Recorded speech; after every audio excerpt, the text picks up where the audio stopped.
So there are still a ton of amazing vehicles you can unlock for free in Cyberpunk 2077. Of course, this is going to be a continuation from yesterday's video where we covered about 7 rides that you can get also for free. So in this video we're gonna go over a few more, including one that is absolutely the most iconic for this game. This includes of course the Quadra Turbo R, and we have one of the missions we talked about yesterday, and I'm gonna teach you how to get both of the cars with one single outcome. So let's jump right into it, and as always, if you enjoyed this video, don't forget to leave a thumbs up on it. Let's begin with one of the missions that we talked about yesterday, and I went back on my save files, did a ton of testing, also to some of you guys' suggestions, and I finally came out with the route that ensures you get both the vehicles at the very same time. So this includes both the Beast 4x4 from Claire as well as Samson's modified Quadra that looks something like this. So basically there's gonna be some spoilers over here, but it's a side job, so it shouldn't be that important. But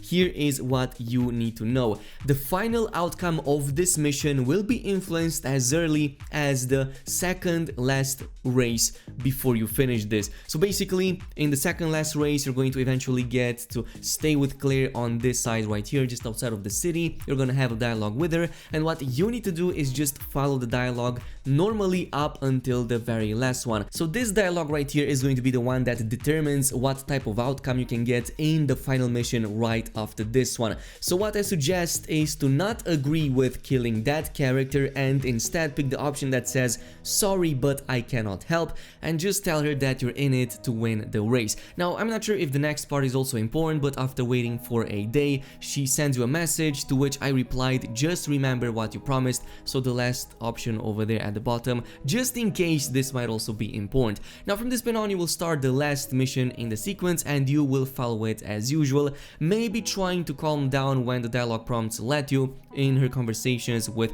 Samson, both in the beginning of the race and at the end of it. During the race of course you will follow Samson as usual, even following outside of the race after the 25th mark up until he crashes his car on this side of the road. From here on it plays pretty similar, so you're going to want to pick the options that lets you hear his side of the story. You're going to always try to interrupt Claire up until this moment where you have the option to either let her do what she wants or tell her to let him go. So you will need to pick the option to let him go, and surprisingly, because of your option in the previous mission, she will now comply and she will say I can't believe how lucky you are, or somewhere along those lines. So from this point on you will want to again follow it as usual, follow Claire in her car, and at the end of the ride she is going to give you the Beast, and now you have it in your inventory. But because you spared Samson, he's also alive and he is also going to give you his ride as well. But for that you need to wait about at least a week of in-game wait time. So what I suggest is to go ahead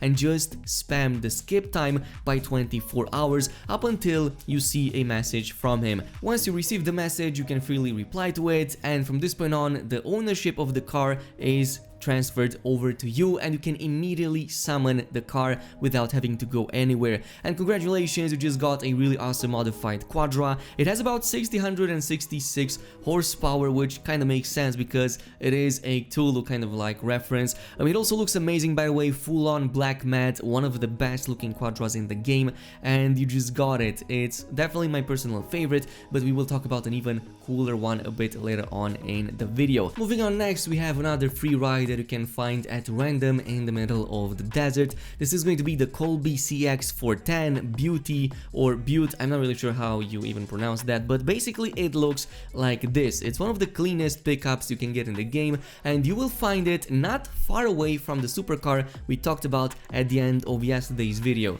So basically in the Badlands region you're going to see that there's this small trailer park on this side of the map. It's kind of inconspicuous, but once you reach over there you will see that there's a bunch of trailers and of course a bunch of vehicles with a ton of dead bodies around. But guess what? Right there in the background the Colby awaits you and you can freely claim it without having to fight anyone. And by the way, it has about 225 horsepower. It is definitely not the most powerful vehicle in the game, but it gets its job done, even more so since it seems to be on a little bit on the lighter side. It's not over 4 tons like most of the vehicles out there, but it can still manage quite nicely on its its own. Oh, and by the way, while you're still in the same trailer park, also go ahead and loot this corpse right here because it will hold a really cool looking rare gas mask. You don't get too many of these in the game, and it also looks really clean, so if you want to make your character that much crazier, this is going to be a perfect roleplay for that. Moving on to number 3, we have the Alvared V4FC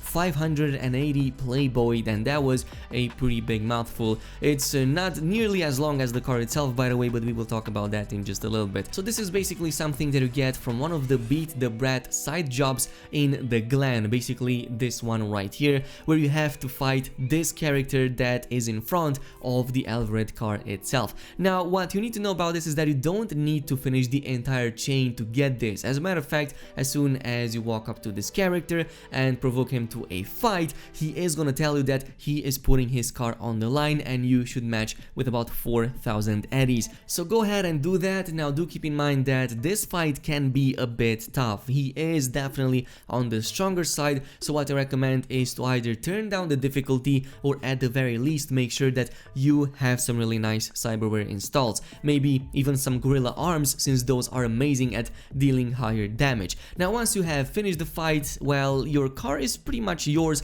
if you choose to do so, because you have multiple dialogue options. Now personally, I went with the dialogue option that gave me both the money and the car itself, even though that is kind of like a dick move against the character and what he's going through. So your choice is yours, but I got the car. It's really freaking amazing. This car is a freaking train. It's likely going to be hard to navigate through tough spaces and corners, but do you really need that when you're driving a literal brick of gold? Because honestly, I don't really care. Like, this is one of the most spectacular cars in the game, really awesome graffiti on it, and also really awesome shiny gold plated kind of look to it that I really dig. It's just that it drives a little bit crazy, if I might say so. Now this brings us to the final car on the list, and definitely my favorite. If you've been looking for the iconic Quadra Turbo R that we saw in the gameplay trailers, in the gameplay videos, then there is actually a side job for that. So huge thanks to the awesome samurai in the comments that let me know about this.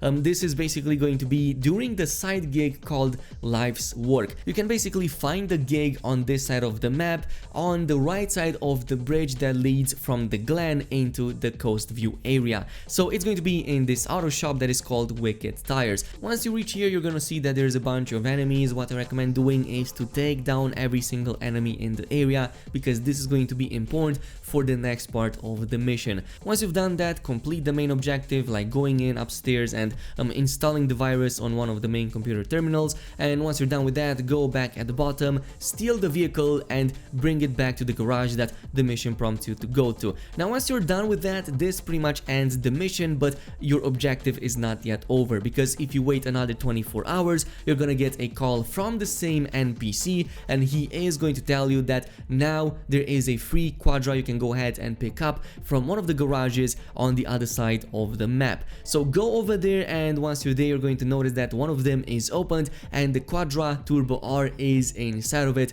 looking almost exactly as the one from the trailers. I'm pretty sure that it's a one-on-one recreation, and this should also be the same one that you can find in Forza 4, by the way, assuming of course that you also played that game. So yeah, the car is really amazing. It's by far one of the most iconic cars in the game. It is now my favorite just because it looks amazing, and I personally believe that this fits amazingly well with the samurai attire that you get from Johnny Silverhand. So all in all, these are the other cars that I was able to find in the game. Of course, there's a few more that I think could be acquirable, but I just didn't find a way to do it during those missions. So if you find any more cars like these, let me know down below and we will update the list. In the meantime, thanks so much for watching. As always, if you enjoyed this video, don't forget to leave a thumbs up on it, also comment and subscribe, and I'll see you guys in the next one.